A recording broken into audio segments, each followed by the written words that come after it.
All right, switching gears now, we are looking ahead to an important next step in the murder sentencing of a local man. Action News Jax told you yesterday when 32-year-old Mark Wilson Jr. was found guilty for murdering his girlfriend's nephews. Action News Jax Megan Moriarty was in court all day yesterday. She's live in downtown Jacksonville tonight breaking down the next steps. And Megan, in 2 weeks, that same jury will recommend whether he gets the death penalty.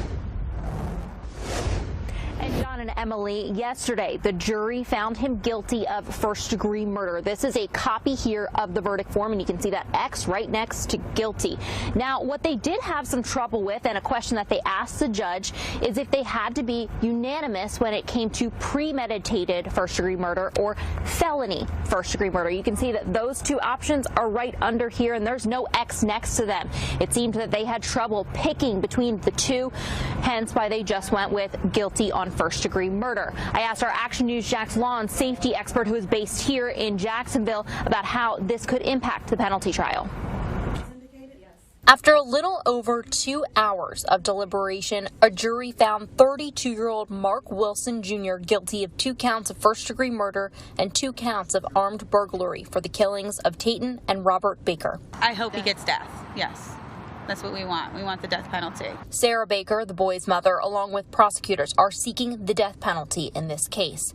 I spoke with our Action News Jax law and safety expert Dale Carson, who has years of experience in both the FBI and as a law enforcement officer about death penalty cases. The jurors have to be unanimous in their decision for the death penalty. If it's not unanimous, Wilson could get life in prison instead. Carson says 2 things will need to be proven for the death penalty. The more important things are, did the individual suffer? Did they witness someone else's suffering?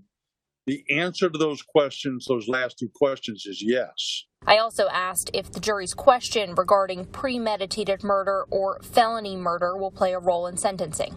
We don't know, at least at this time, what that really signifies. Does it mean that they were waxing more toward the felony murder, which is basically a lesser charge than the actual first-degree premeditated murder? I don't know the answer to that question. And I don't think we'll find out until the sentencing phase of the case. Carson says if some jurors are leaning more towards felony murder, it could be unlikely for a unanimous decision for the death penalty.